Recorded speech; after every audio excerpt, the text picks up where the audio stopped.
Hello, everybody, and welcome to the Pies Nation podcast, where the pies are hot and the drinks are cold. My name is Nicholas Sacco, your host for this week's episode 14 of Season 7, or episode 187 if you're counting from the beginning. The Dees came out to play, but the Pies showcased why they are now 6 points clear on top of the ladder as we held on for a 1-point victory at the MCG on King's birthday, putting us in a luxurious spot approaching the bye. Today we discuss the key parts of yesterday's thriller, listen to what our fans had to say post-game thanks to SpeakPie, and chat to our next Guess the Crowd competition winner. And to help me do that in the Backchat studio, it's Marcus Callahan and Jack Dugan. Well, boys, it was certainly closer than we were probably anticipating, but another game where we found another way to win, and we sit pretty on top of the ladder heading by.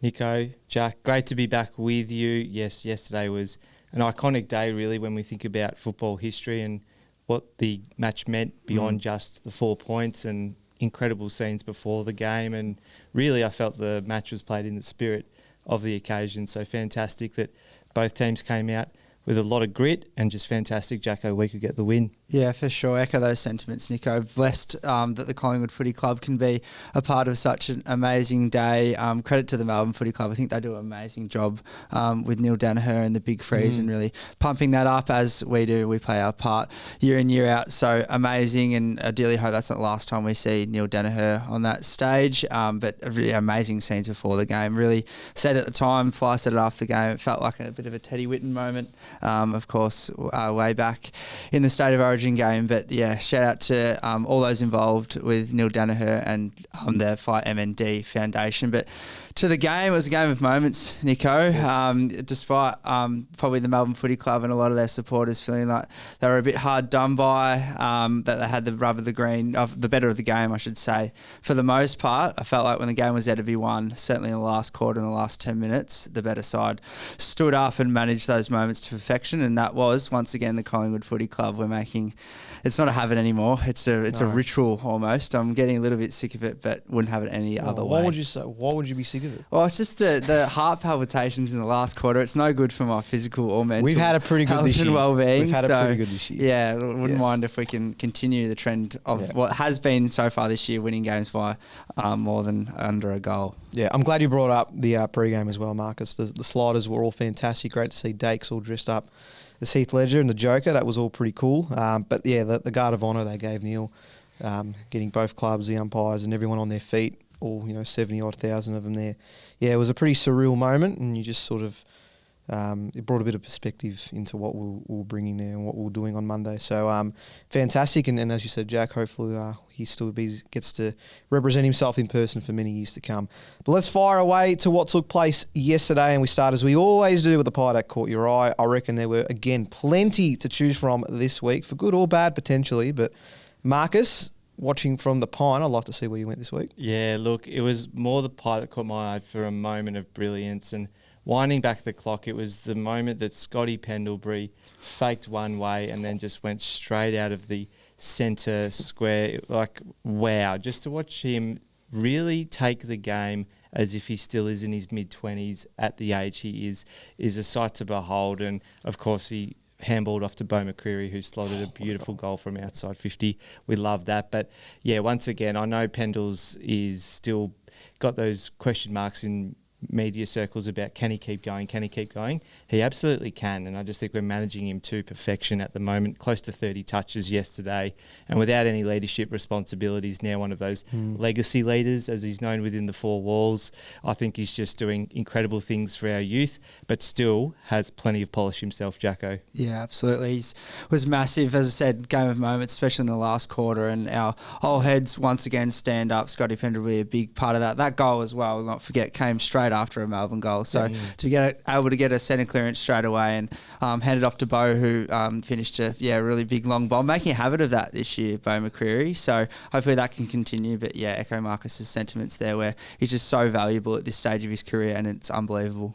Him and Steele, as in Beau and Steele, I should say, with those long bombs from outside 50. We're becoming pretty accustomed to it. Just on Scotty, before I move on to you, Jack, 90% disposal efficiency he went at. I think the best part about seeing a scrappy, untidy game is getting to see Pendlebury's skills and expertise showcased to a greater level, and that's again what we saw yesterday. That poise, just that taking that extra second to make the right decision, and he did. He had 6 score involvements and 2 direct goal assists, including that one with Bo, as you said before, Marcus. So was all very impressive. Tim Watson, funnily enough, this morning suggested on SEN, he didn't really say it, but sort of was highlighting that potentially he would be picking Scott Pendlebury over Clayton Oliver right now if you were to compare midfielders, which I thought was a bit interesting. I'm not sure I 100% agree, as biased as I am, but I think with the way that he's playing and the way he's complementing the team at the moment, I mean, it's just exceptional and a very underrated part of his game, the IQ and the talent that he brings. We were saying that in game yesterday, Nico. We're lucky enough to sit with each other, Marcus, and when we just kept going long down the line and essentially falling into Melbourne's trap a little bit, we just wanted to get the ball in the hands of Pendles. Very probably Nathan Buckley game style-esque of just kick it to Pendles, but it's what we needed because he just has so much poise and so much composure in those big moments. So, absolutely. Yeah, we're blessed to have him. The pie that caught my eye this week, Nico, was in fact Josh Dacos. I think got to put my hand up here. I've been pretty critical of him this year and probably at latter stages of last year. Sorry. I know it's not everyone's game, but I felt like his contested game, when it's his time to go, he has let himself down in the past. He didn't let himself down once yesterday. He was massive. Obviously walks away with the Neil Danaher trophy for best on ground. That was clear, but I thought there were moments within this game where it was Josh's time to go and attack the footy at 100 mile an hour, and he did it, and it came off for him. So hopefully that's a massive confidence booster for another element that he can add to his game going forward, and he doesn't feel tentative to hang back outside the contested ball, because I think that's really massive for us when blokes like Josh Dacos are doing things like that. It goes a long way to setting us up for success. Yeah, we could see the running patterns he was creating with his efficiency off half-back. From where we were sitting, it was a great viewpoint of what that looked like, and I agree. It was, again, not just the ability to get plenty of the football and extract it, but when there's a 50-50 situation and he has to go, he went every single time. And as we talked about before in terms of what the game brought, he epitomised what Neil's gone through in the last little bit, and it was great to see those actions rewarded with a Neil Danaher trophy. And just to flip it back, you talked about Steele's goal. It was actually Josh who put his head over the ball, won it back for us, and it was a handball. Then I think Tim Membry found Steele for the connection, and then you know what happened when Steele put it on the boot. So fantastic to see him putting his head over the ball more and creating so many, attacking options from ground ball gets as well in the wet. Super impressive from him, but I think we're seeing Josh morph into an even better version of himself this year. Absolutely. Pie that caught my eye was a man who I wouldn't have had any issues also picking up the Neil Danaher trophy, and that was Jeremy Howe. Oh. What a game he played against his old side. I wonder how Ben Kennedy's going with that trade, by the way. 26 disposals at 77% efficiency, 5 tackles, 5 marks. He had 14 intercepts, 9 rebound 50s, and 582 metres gained. I know that Melbourne have got their struggles going up forward, but I think Jeremy Howe's positioning in each and every entry into our defensive 50 was a key reason why we were able to repel so much of Melbourne's attacks. And, he's just relentless in his flight for the football, always just ensuring that he's getting there first, or at least bringing the ball to ground to allow those other smalls to get involved. And I think his game and Isaac Quainer's game complemented each other so well, allowed us to get that run and dash going. But I just thought Jezza was superb, and Jared Healy said yesterday that he might be touted as an All-Australian potentially with the way that he's been playing his football. I don't think that's too far from the truth now, because it hasn't just been yesterday's game. It's been a whole body of work throughout the 25 campaign that has really put our defence as one of the best in the competitions. He's been a big part of that. Yeah, well, why not? I mean, if you think of the third tall, you'd have to say that Jeremy Howe is the best in the competition at the moment, and bar none. Obviously, there's some elite fullbacks, genuine fullbacks. Darcy Moore's in that conversation, probably not having an All-Australian year to this point, but I don't see why Jeremy Howe isn't almost a lock, or indeed at least in the conversation for that All-Australian third tall spot. So hopefully, if this continues, come the end of the year, he's getting his just rewards. And he missed, which game did he miss this year? It was after Anzac Day, wasn't it? Was it the... He's played at least 3 in a row. Yeah, was it the Geelong game? Yeah, the Geelong, and look, I'm not correlating a loss with his absence, but you could just tell how much... It was a big omission. We talked about it at the time, Nico. Yes, the void that he brought when he wasn't in that side, even though it was a management issue rather than any injury concerns, it's just so underrated what he does on the footy field for us. And again, if he had have picked up the Neil Danaher trophy, I would have had no issues whatsoever. I thought he was fantastic. If we lost the game, I felt there was a few moments where Fritsch got off the chain when Howe was his direct opponent, particularly in the second half. Was there a few, because IQ in that moment where Fritsch turns, he's got goal side of Howe, and then Isaac does enough to make Fritsch kick a point. Yep. There was that kind of game where Howie was so important, but there was still just a few moments where the Dees were good enough to break through. So are we talking about his game in a different light if we are the ones who go down by 1 point rather than win by 1 point, Nico? Or is it still the case that he's got his 26 odd touches and he's one of our best players on the day? It depends how you want to look at it. If you want to, Jack, you mentioned it before about how this was a game of moments, and it certainly was. I think even if we had have gone down, that I'm not pointing the finger at him as such. I'm probably looking at some others in that back line that maybe didn't perform over a greater length of the match as opposed Frampton to more. one little. Like Billy Frampton had a pretty poor showing, unfortunately, yesterday. Had a few costly turnovers inside defensive 50 that led to some scoring opportunities. Again, not pinning it on one or two. I just felt like the only reason we were in the game as long as we were was because of Jeremy Howe, Isaac Quainer and Josh Dacos. And I think it can't be taken away from maybe a little moment towards the back end. I think if we want to talk about Bailey Fritsch and him having an impact in that final term, I'm looking at the midfield because we got smashed again in the clearances and the contested possessions, which has been something that has gone under the radar with all these wins we've had over the last few weeks. And I'm sure it would have been the forefront of the conversation today had we have not picked up the 4 points yesterday, because what was the stats here that I've got? We lost the clearances by 10, centre clearances by 9, inside 50s by 9, and we had our worst differential in contested possessions this season. So all of those signs point to Melbourne winning and winning well. Yes, it's fantastic that we were able to get the 4 points yesterday, but it does give me cause for concern that this is continuing to happen against sides that aren't near us when you look at things from a holistic point of view. Yeah, and you think about their forward line and not being able to convert particularly well, but Max Gawn was obviously a huge reason in why they're probably having hit-outs to advantage, which not according to Stephen May, but anyway, lead to clearances and the like. It's just, again, I think fortunate that they don't have the same level of firepower inside forward 50. I think Jacob Van Rooyen's hugely overrated and comes on, does a few things, but doesn't really stay in the game. Well, that was his first game in weeks. He'd been playing VFL beforehand. Yeah, there you go. And they just don't have that mix in their forward line at the moment that's balanced. And so we were probably able to be more efficient when we went inside 50. But there's going to come a time this season where this conversation we've had that's recurring about losing clearance, I think teams will eventually work us out and find a way, as good as our system defence is, to take advantage of that. And whether that's taking Nick out of the game or whether that's trying to put one behind the ball early, because I think the Dees played a very defensive mindset from the first bounce, and that was something that they were intent on doing. But it's a continuous wash for us. It's just that our health is pretty good, and we are seeming to, I guess, cover for one another in all aspects of the ground so that we aren't losing clearance and then that leading to heavy score. So go Pies at the moment, but it's a long season to go. Yeah, I think this conversation just makes me even more feel more relieved that we got the 4 points yesterday, Nico, because we don't get the 4 points here. All of a sudden we are really worried, because it has been a bit of a trend in our game so far this year that when we haven't been going that well, we've been getting obliterated out of the guts and obliterated at the contest.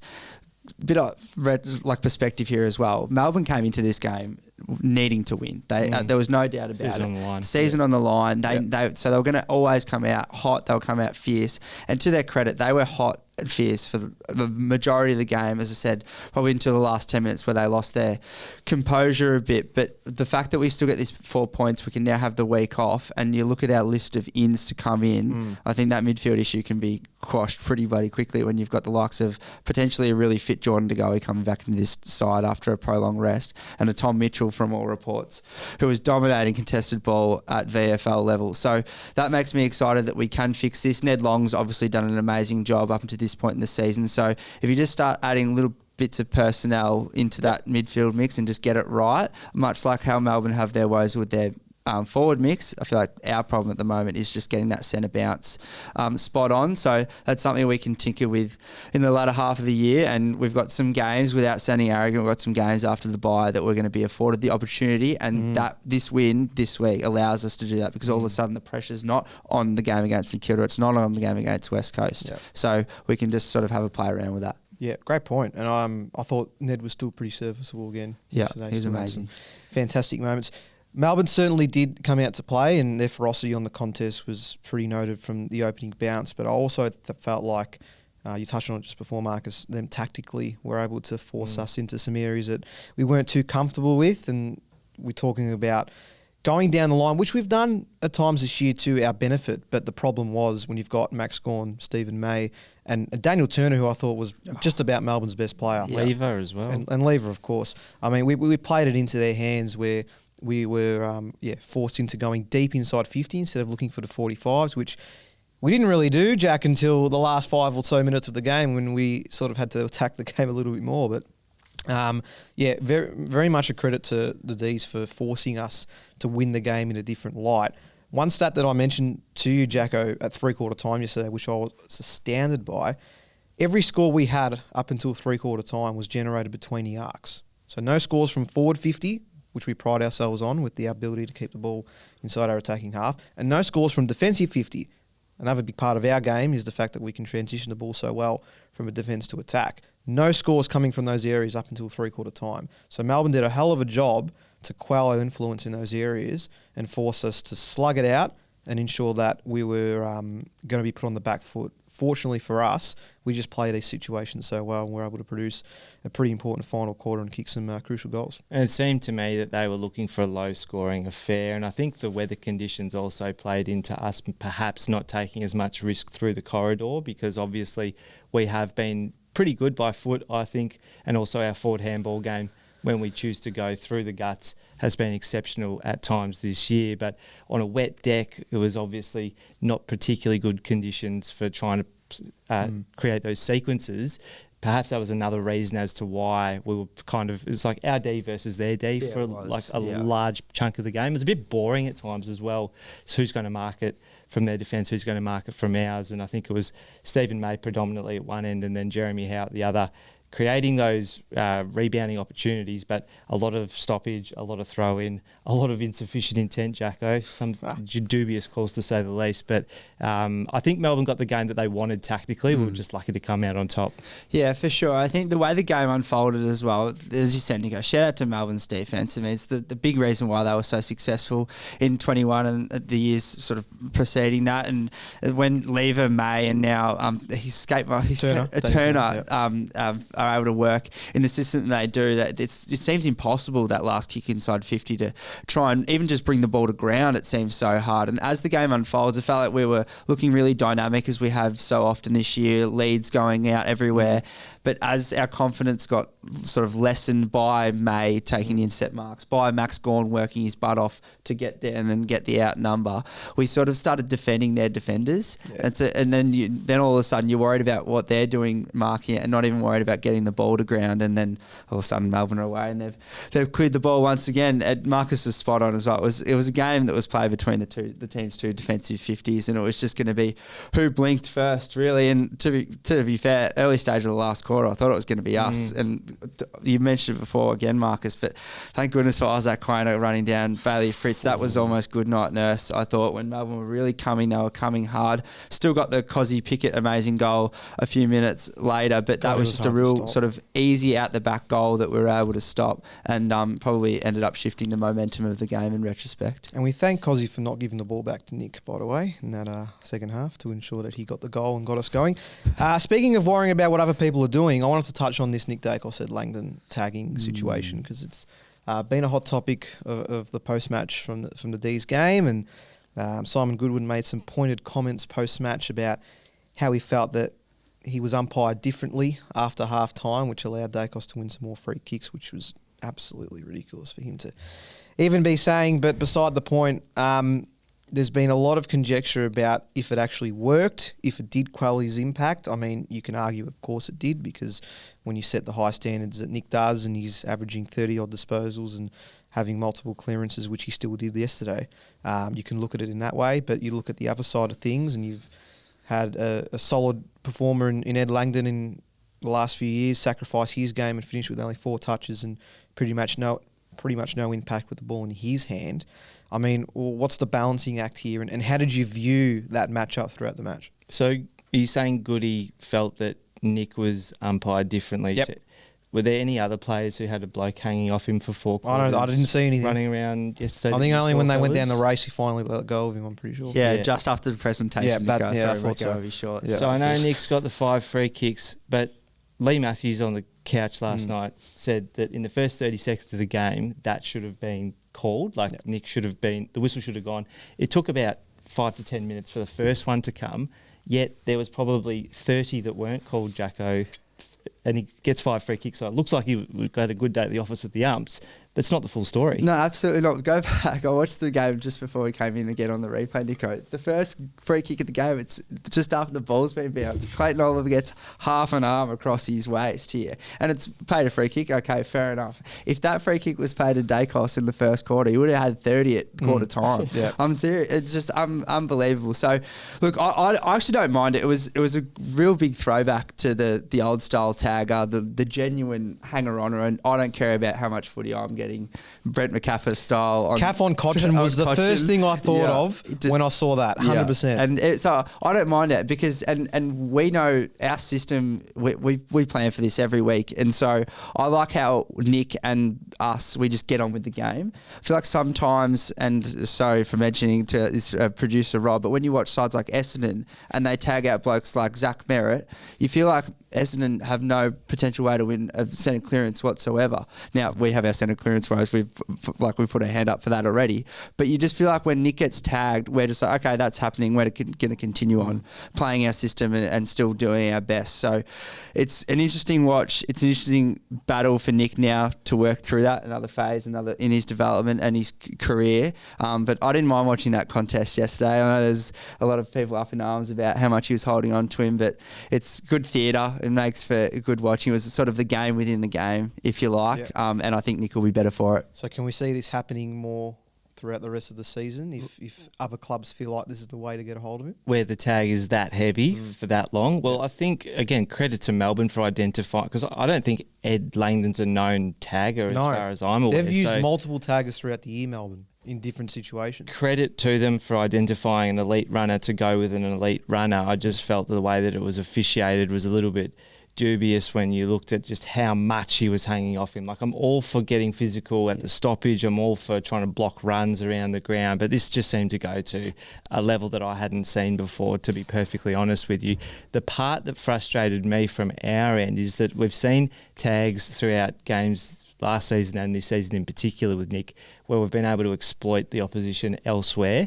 And I didn't see at the stoppage itself or another aspect of the game where we're able to release a player or create an imbalance in Melbourne's structure. Like, they seem to hold up very well. So I know Ed Langdon only got the 4 disposals and Nick got 19 and a goal. You say head to head, that's probably still a win to Nick for the matchup. But did you guys see any opportunities missed in terms of Nick getting such a heavy tag, and then typically we'd look to exploit that elsewhere? Did you say in the group chat that this would have been a nice game for Maynard? Was that you that said if Maynard was playing?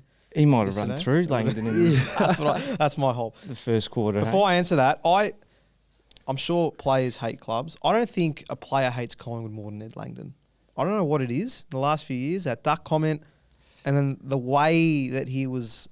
I mean, I don't know if he was just really focused on trying to stop Nick Dacos at every possible. But every little win that he got, you could just see the passion in his face, more than when his teammates kicked the goal, for example.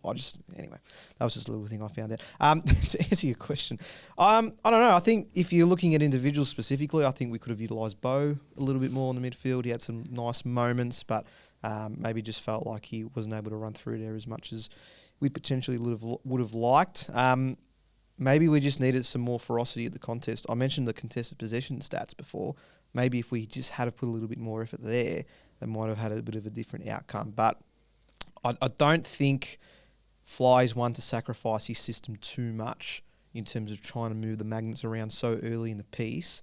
if it means that Dacos is just going to have a lesser game. Like Jack said, we just sort of cop it and move on, but I'm not sure. And you could see within the game as well that Nick was trying different things under his own actions. Threw himself up to half forward and sort of breaking off players at the stoppage to see if he could shake it. And that's just, again, going to be something in his development going forward. Not to be underestimated, I think, is this point, is the midfield matchup itself, in that Melbourne's high class of Gawn putting it down their throat 99% of the time, pretty much, and then putting it down to blokes like Petrarca and Clayton Oliver, who are contested beasts. So when you can't quite match those three blokes up, it sort of the tag just is another weight on the end of your ankle. So really, really tough, and probably the perfect mix for Melbourne to throw at us, with Dacos having just be able to sacrifice Ed Langdon. You should go shut him out of the game, and we're going to continue on our merry way. Whether you come up with other sides who don't have a tagger, for example, all of a sudden a Christian Petrarca, a Clayton Oliver, or a Tom Sparrow, whoever's running through the midfield has to worry and has to mind him. But it's a luxury that they had yesterday, just to go right ahead, off you go, hang off him for 4 quarters. Yep. Before I finish on this game, was there anything else particularly from this match that sort of caught your eye or you wanted to bring to attention? Yeah, something I've been following, and it's no secret to probably most Collingwood supporters, is that when we win the tackle count, we seem to win the game. Mm-hmm. And yesterday we won the tackle count by 1, and we won by a point. But it was the tackles inside forward 50 that I felt were lacking a bit yesterday. And there was a point made by yourself, Jacko, just when the Pies fought, maybe this is Lockie Schultz missing and Will Hayes in, I don't know, just for that added intensity in the front half with the tackling pressure, but it just seemed to pop out too easily whenever the ball hit the deck. And we have an array of small forwards that can do damage, but I just feel like that is such an integral part of our game. Winning the tackle count around the ground by a very slim margin, fantastic, but those tackles inside forward 50 are crucial in terms of maintaining coverage and keeping it in our forward half. So did you fellas feel that was lacking? Well, like I said earlier, up to 3/4 time, we didn't generate a single score from our attacking 50, which is something that we usually do for most parts of the game. So that just goes to show your point that the pressure just wasn't there, and it was either that or our entries inside 50 were probably the worst that I've seen in quite a few weeks, because we have been doing so well at lowering the eyes, finding the different angles, chipping it around the perimeter of the 50 until we find a spot we like going inside. But it just didn't seem like we were patient or disciplined enough to do that on Monday. Absolutely, Nico. And as I said before, it's the start of the rod is you look dynamic at the start of the game because you're trying to play on your system. Melbourne shut that off with their forward, with their backline defence, and all of a sudden we're defending their defenders. So they're probably exhausted just trying to keep the ball out of Stephen May, Jake Lever, Max Gawn's hands at there, not tackling. I think the shooter call is massive. We missed his pressure. And also I noticed Beau McCreary spent a lot of time at centre bounce. He's also a massive barometer for our forward pressure. So you take that out, it was almost the perfect storm for the Dees yesterday. Last point I wanted to make, did you guys see Craig McCrae on 360 post-game yesterday? Yes. Some pieces, not all of it. Jared Waitley put a point to him about how, because we've been playing so well and they just have to find a way to strike us down, pretty much just questioning about whether we can sustain this level of dominance throughout the year. Now, the stat is that over the past 11 years, only 2 teams that have been on top of the ladder at round 13 have gone on to win the flag. We're one of them. 2 years ago. Yep. And Melbourne was the other one in their COVID year. So I was just very impressed by his response and how he was getting on the front foot about it. He quoted and said, "We did it the other year. I keep hearing that. We're playing too well, apparently. I can't have that. What do you want us to do? Play worse? I just don't get it. We're in a position to get better. That's what we try to do. We want to improve ourselves." And he goes on to say that we've been finding different ways to win. We're a different side, a more mature side to what we were in 2023. So there's no reason why there is that burden or that potential scare of us not being able to continue this form throughout the rest of the year. I get because it hasn't been the way in recent years with different sides that then becomes a story for the media to sort of inject themselves in. But I think when you're a supporter coming off a game like that and you're listening to your coach speak so well about trusting his players and trusting the system and believing that, yes, we're in the system of qualifying and there's still a long way to go. And mind you, he didn't do it in an arrogant way whatsoever. But for him to say that, no, we believe that we can continue this throughout the season and go all the way again. I mean, we marvel at what he's been able to bring as a coach since he joined the club, but he continues to impress us with comments like that. So I just wanted to get your opinion on it. Yeah, look, I think he was probably responding to something that he knew was coming from someone in terms of an interview question at some point, and as usual responded with absolute class and humility, and we expect nothing less, and it just diffuses any sort of that tall poppy syndrome as we're talking about before the show that the media circles are trying to drum up and bring the top team down. It is halfway through the season. We're looking forward to a rest, but there's just something about this side that seems so much more sturdy and stable and mature than the 2023 side we got to know and love. And I know we will drop some games in the back half of the season, but I think there's the management piece as well that we're able to really manipulate in our favour that perhaps we didn't have the luxury of in 2023. I know we had a similar win-loss on the stat sheet, but yeah, there just seems to be this incredible mix of youth and experience and players, that next man up mentality, Jacko. So I think all of that evidence speaks to how Fly responded. Yeah, I hate this commentary, Nico. It really, really does bug me. And I think it could have been kind of fair in season 2023 when you come off a season like 2022 where you win all the close games, and we go there, we continue to win a few close games to start that year. We lost Queen's birthday going to the bye, and everyone goes, oh no, Collingwood's been found out. What's going to happen here? But this year, as well as being a better side on 2023, we've also got so much more improvement left in us, and that's what excites me, and that's why a win like yesterday is so massive in setting up the rest of our season. Looking at other clubs as well, I heard Matty Nix on the radio today. Adelaide are a club over the last 2 seasons that could put their hand up and say they've had weeks and weeks or games and games that they've lost by fine margins, and it's cost them finals. It's cost them finals, and they could sit there and go, oh well, we haven't been good enough. And Matty Nix opened up about the fact that when you get lost in the season and lost 2, 3, 4 weeks ahead, and you don't focus on the hustle and bustle of the week by week process, of the game by game, of the quarter by quarter, the managing the minutes, then you're essentially you're not doing yourselves any favour. And that's been Craig McCrae's ethos since he's been at Collingwood. Certainly sort of post 2022, we're in the business of qualifying. How many times have we heard that? And that's exactly what we're in the business of. Talk about peaking at certain times and when you need to be playing your best footy. Like, what do we, as he said, what are we meant to do? Just take our foot off the gas. Oh, we don't want to show you our hand too much. We don't want to be going too well at the moment. We'll just back off here and let sides beat us or let sides come back into the game. It's just absolutely ridiculous. So it doesn't matter if we're winning games by 1 point or 100 leading into the latter part of August. As long as we're getting 4 points, that's all that matters at this stage in the year. And then we can reset in the pre-finals bye, and it's a new season. And I've got another stat for you. Oh, yep. 2010, who won the flag? I don't know. Who won the spoon? West Coast, didn't they? 2023, who won the flag? Oh, so you're saying, okay, so Pies win. And who won the spoon in 2023? Yeah. West Coast. 2025. They did lose Who's again. on top? Pies. And who's likely to win the spoon? I'm glad you West brought Coast. that up. That's just my confidence Put is that in through the your roof pipe now. and smoke it. Well, on that note, let's get to our votes. Not getting ahead of ourselves. Monday before we move on. No, the flag has stayed up, touch wood, so that's a good sign. Let's get your 3, 2, 1s in from the weekend, please. Jack, I might start with you this time. No worries, Nico. I gave my one to IQ, who's just having another phenomenal season and just building week in, week out. Again, there was so many times on yesterday's game where you just needed him to be clean and needed him to put his head over the ball and just pick it up and take off. And he did that all day. Confidence building. It looks like we've got the Isaac Quaner of old back, and couldn't be more happy for him. So he gets my 1, 2 to Jeremy Howe for the reasons we spoke before. Had some moments that didn't quite go his way, but on the whole, one of his better games so far this year. And go 3 to Josh Dacos. And if he can still keep playing like that, he might even Nick might even be in his shadow for once. Well, Brownlow tracker update, no votes.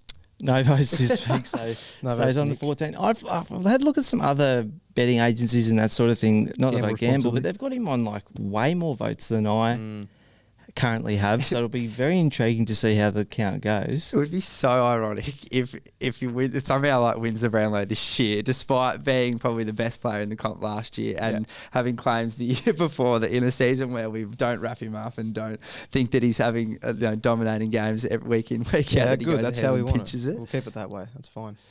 Both? Yes, 1 to Pendles, 2 to Howe, and 3 to Josh Nico. Exactly the same as you. IQ very stiff. I think he had his season high disposal count this week. so very stiff not to feature. But Pendles had to get in there for his efforts. So he gets 1, Jezza 2, and Josh Dacos 3. All right, let's get the cans on. SpeakPie. Many of our fans did not disappoint despite the quick turnaround, so we did get a few come in, so thank you everyone that did venture in. We've had some real funny ones, and I'm keen hopefully to see a couple more come through, so let me squeeze through and see what our best ones look like here. We're going to start, who have I got here to start? Let's do Justin first, so thank you Justin for sending yours in. Pies Nation boys. Big freeze at the G. Great day, great man, Neil Danaher. But we beat a team that plays their grand final every year against us, as we all know. Ed Langdon, all duck, no dinner. Get your ski passes ready, guys, because you're heading to the snow. Oh, yeah. No, I'm sure they've heard that a few times. By the way, we'll get to the crowd shortly, but anyway, that's just another disappointment. Let's move to John. This is John from Druin, I think. So, boys, it's John from Druin here again. What a good win by the boys. We hung on by the skin of our teeth, but isn't it nice to send those cheese board skiing sooks from Melbourne back home with a massive tear in their eyes? Nothing better than watching them just sook up all day, and they'll be on social media crying about how the umpires cost them the game when, hey, let's be honest, Mac's gone probably one of the greatest direct kicks to Hosky and Elliott to steal the game for us. And what about Callum Oliver's goal that, it wasn't a goal, it was out in the bounce of the full, wasn't it? Lovely stuff from those boys just there at the end just to steal their fate. But big shout out to Jack Lever, Daniel Turner and Stephen May, who I thought was superb in defence for Melbourne. And Jeremy Howe wind back the clock, mate, as well as IQ. Just sensational games from those guys. Josh Dacos, deserved winner of the trophy, but enjoy the bye. 6 points on top. Go Pies. Well said. Callum Oliver and Jack Lever. Oh, well, you can tell he's a Pies. Who cares? Geez, they butchered some opportunities like Especially late, didn't they? Like they were okay. We know that them going forward has been a worry for them for a number of years now. But in that last 10 minutes, I watched it just before coming in. They went to water. They When Callum Oliver kicked it on the full, I reckon that was him saying, "Take me to Geelong." Oh, any thoughts briefly on that Stephen May, Max Gawn incident post game? By the way, I got some. I'm probably very unpopular in Collingwood circles. I don't mind Stephen May. I really like him, and I really like his competitive. He's a star of the game. And I had the fortune of meeting him a few years ago. Nico down at a golf day. He was a really, really lovely bloke. But watching him spray his teammates, that Ned Long goal that he runs into the open, it hasn't even passed the goal line before Stephen May whips his head around and he's just waiting for the first bloke that looks at him to spray. It's quite comical. And the Melbourne Footy Club come out and say, it's how we want to play, we're competitors, and it's great. In no circle under any business sporting field or anything is that body language, and I'm sure that language that they're using helpful at all. It's so funny to watch. Imagine playing with Heath Shaw for 10 years. Liam said that yesterday. Actually, he said it's did. like watching Shorey and Maxi go at each other back in the day. It's comical. It was very funny, that's for sure. Let's move on to Dean. Thank you, Dean, for sending yours in. Dean from Wangaratta here. What can I say? Didn't want to be that close. Thank God it was battle of the backlines today. Jeremy Howe and Isaac Quinn were unbelievable. Josh Dacos, can't keep him down. Try and keep Nick off and say he didn't have a good game. He got 20 disposals and 2 goals. Go Pies. Absolutely unbelievable. I think he's given Dacos a bit. 2 scoring shots, 1 goal, 1. He did kick 1 goal, 1. Clear for that up. Absolutely pushing the back. That definitely was a push in the back. Moving on to one of our regular senders here, Jake Keisha, who had a bit one to say. So we'll have a quick listen to him. Collingwood. Boys, we done it. I'm on my way to the hospital, to be honest. I gotta get my missus to take me. Okay. I'm at risk of a bloody heart attack after that last quarter. Melbourne just couldn't kick straight to save their life. Wasted opportunities by Melbourne. And people are saying that, free kick Collingwood, we got all the free kicks. 95% of them free kicks were deserved. of high tackles, stupid things done by Melbourne. And, okay, probably 5% of them were a little bit petty, but Harrison. at the end of the day, boys, still side bottom, playing like he's 21. What's this? Hoskin Elliott actually made a big difference coming on for Ed Allen. Look, Max Gawn, what he did at the end there was stuff the whole game up for the team, for Melbourne. Jeez, and then not only that, pushes his own teammate after the siren. That's not captain material, man. Like, no way a captain should be pushing their teammates like that, unless Stephen made the knob jockey said something. Like, I hate Stephen May, I'll be honest. But boys, we've done it. The lid's going to China. It's not coming back on. The lid was probably made in China. Probably. We spoke about the sub, you and I, at 3/4 time. We did. Hayes' name was mentioned, Nico. That was something I just had forgotten when you asked us about anything we'd forgotten from the game. Clearly, when there was some moments there where clearly skill execution wasn't there, but I was so impressed with his ability just to keep having a crack and keep showing up, and his ferocity. He didn't waver at all. He didn't hesitate. He just kept going at the ball 100 million miles an hour. So probably the reason why he didn't get subbed off in the end was his attitude to keep presenting despite having a few blunders early. There was only one, like late in the last quarter, there was an opportunity where he sort of gets it kicked out in the wing, and I reckon if we're winning by 2 or 3 goals, they would take off and go to a Jamie Elliott, Brody Myercheck 1-on-1, but just hesitate. So apart from that moment, pretty impressed with his body of work, and once he sharpens up his skill execution, he'll be okay. But Hoskin Elliott coming on, it's a good point by Jake, just really provided us with that poise and that experience in the close game. Yeah, absolutely. Apparently only one of his disposal wasn't effective of his 9 touches, Will Hayes, so there you go. I did call that Ed Allen would be the one that was subbed. You did? 3/4 time, but I think it all worked out the way that it needed to, which is good. A couple more to wrap up. Colin, who was very popular after last week, got a lot of comments from him. So glad that he sent one in and we get to play his. So let's see what he had to say this time. Hi, boys. Colin here. Friggin' hell, that was a heart stopper. Nearly had to get the defibrillator out again. Ended up at the Cricketers' Arms to celebrate. It was a great night and a great win. Now the game, what a hard slog that was, eh? Dees tried hard all day in the ruck, but Gorney was just too good. He could palm it anywhere he wanted as though he had it on a string. And the Dees boys had first use. But as always, our backline stood up and kept us in the game all day. DC was really great around the ground. I think he gave Gorney a run for his money in that respect. But Gorney, Jesus, he'd turn up like a bloody bad penny in our forward line. Every time I went in there, he had it. Incredible. And wasn't it great to hear the loud whinging from the D supporters every time we got a free kick? I thought they were going to choke on their cheese boards and wine. Oh, geez.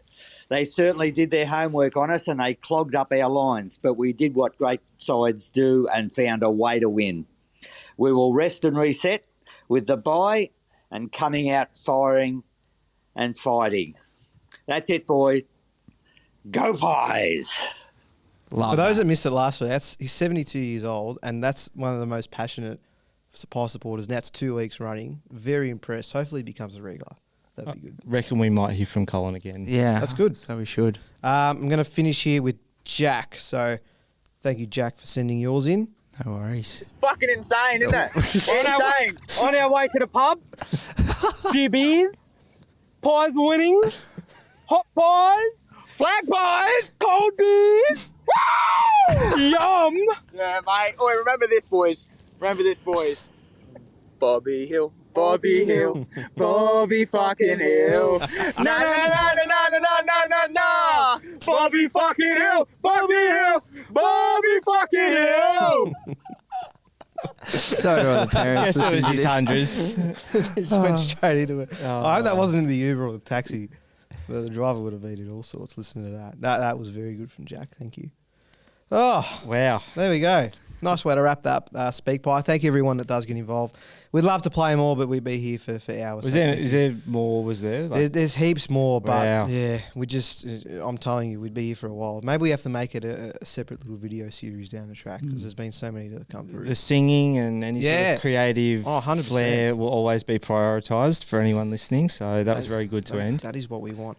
All right, let's move along to, we have guess the margin first, and Lukey sent through all the information, so we thank him.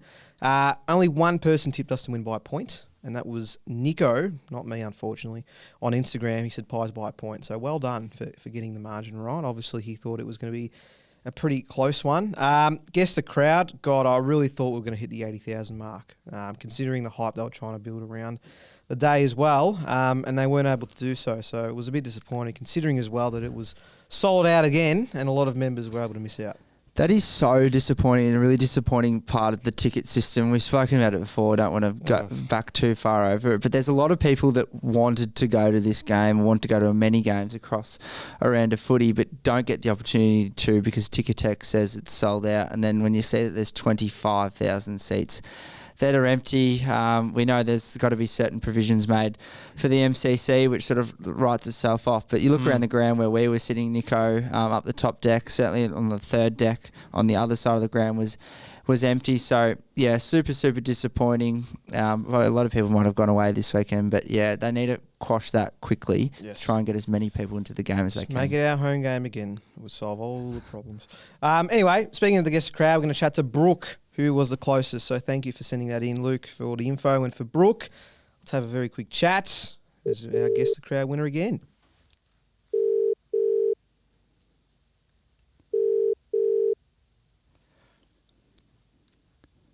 Hello?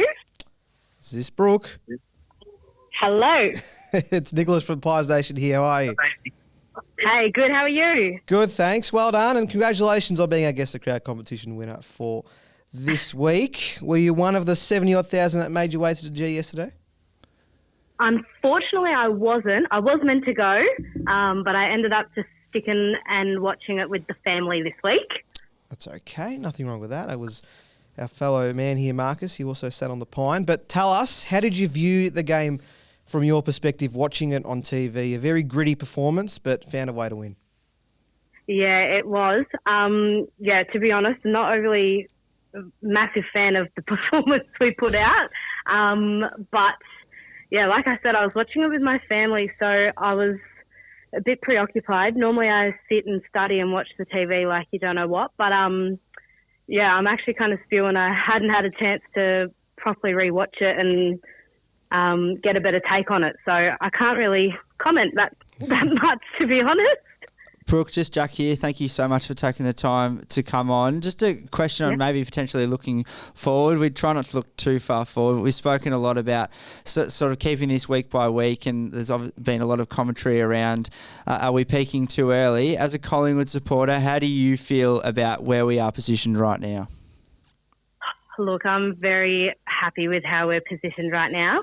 I feel like all Collingwood supporters just obviously have that glimmer of hope and don't want to open the lid too early. But, it's really hard not to this season, especially with the boys a bit back at our 2023 brand of footy that we like to play. It's hard not to get your hopes up a bit, isn't it? G'day, Brooke. Marcus here. Just curious to know which player on the list who's featured regularly do you think has taken the next step? We obviously know that Ned Long has been huge, perhaps one of the most improved players in the AFL, but is there anyone else that has caught your eye that's taken big steps and is a regular contributor to our success this season?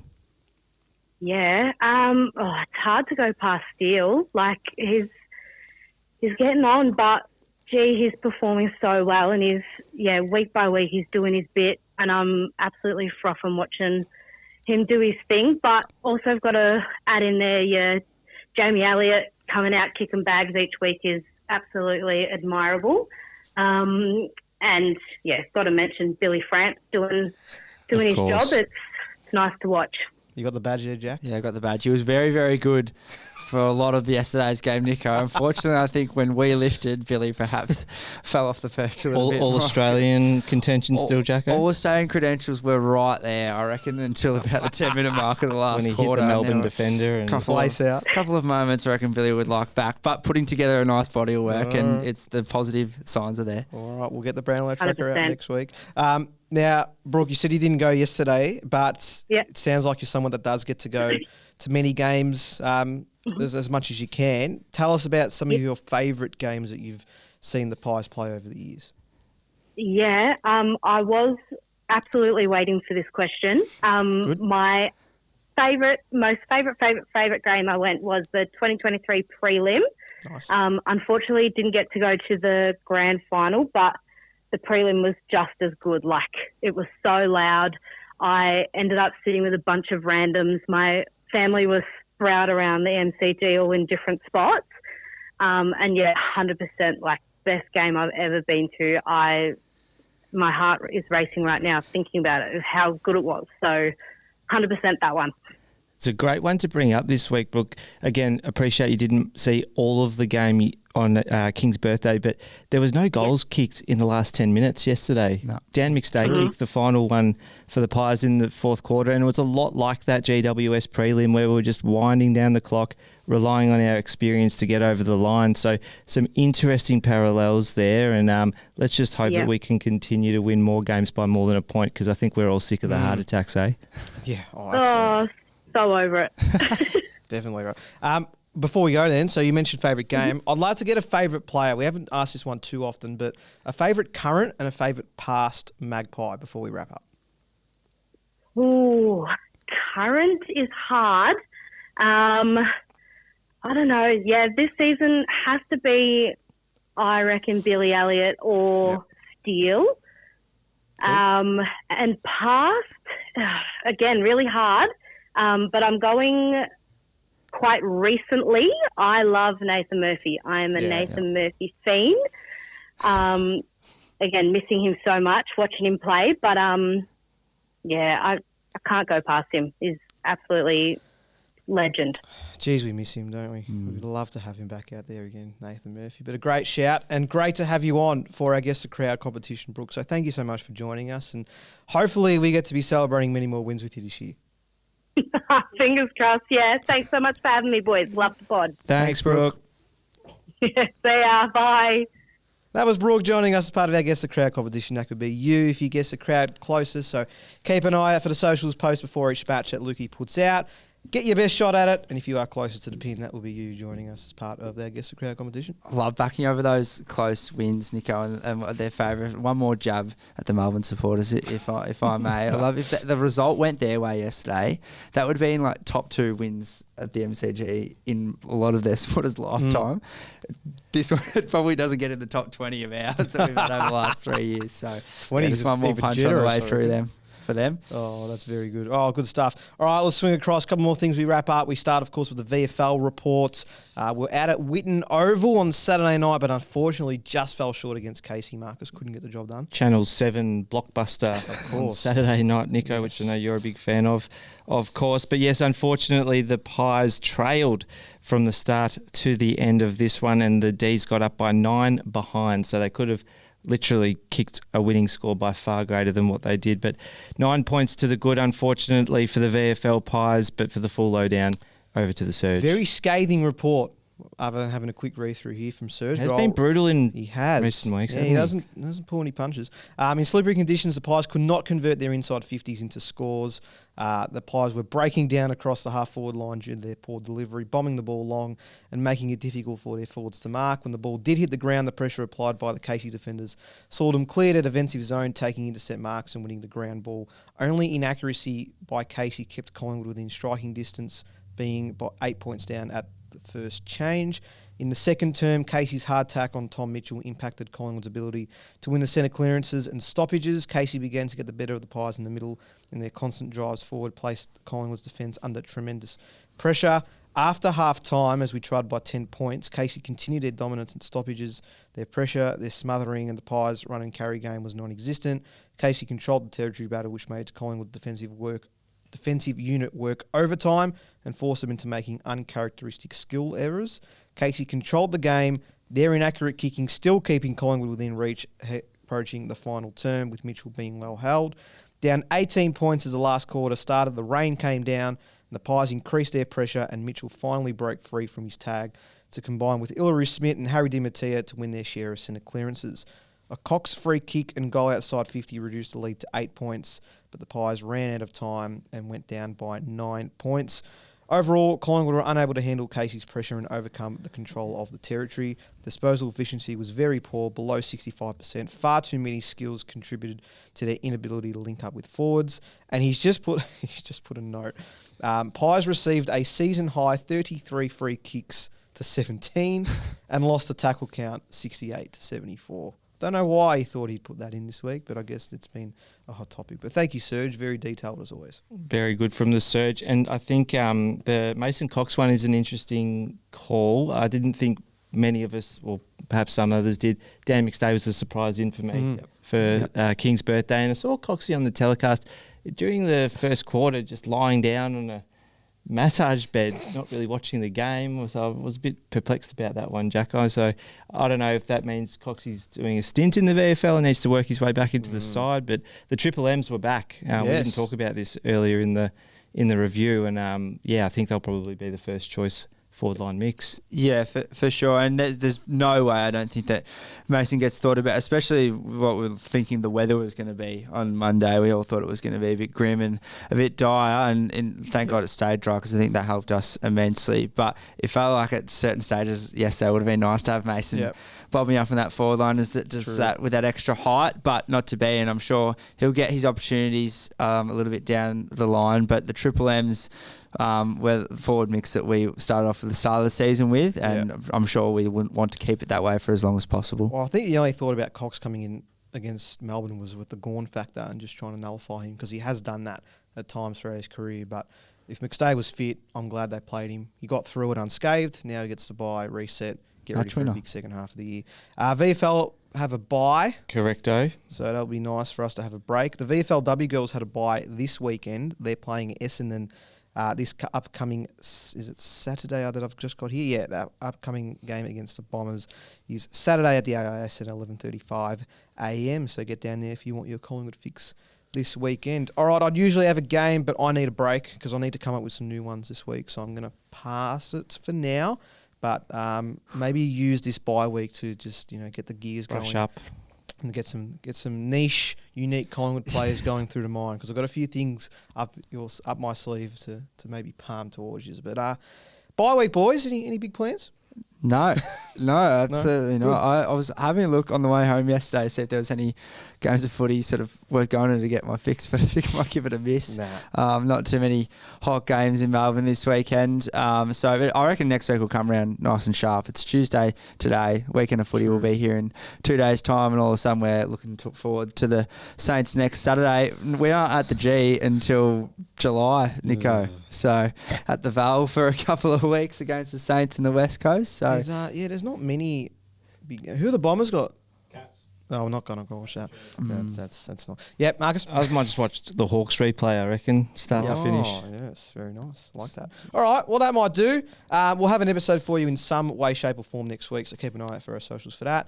Until then, Marcus and Jack, thank you guys. Thanks for having me, Nico. Good to be here. Always good. Enjoy the break, Pies fans. 11 and 2. I've been Nicholas Sacco. You've been listening to or watching the Pies Nation podcast, where the Pies are hot and their drinks are cold. We love all our listeners and viewers across Australia that enjoy the Pies Nation podcast, but we love our overseas viewers and listeners as well. And one of those that have gotten on board are the boys and girls over at the North Texas Devils in the US, who are looking for players to join their sides ahead of the 2025 season. Based in Dallas, Texas, and established back in 2020, they're hoping to bolster awareness of Australian rules football over in the US. And any of those listening or watching our podcast that are heading over to the US at some point this year, the one team for you to get involved with is the North Texas Devils. We'll give you all the information in our descriptions, I should say, across our podcasts and YouTube. But a great opportunity to get involved with some Aussie rules and teach the Yanks the best game in the world. And you can do so thanks to the North Texas Devils.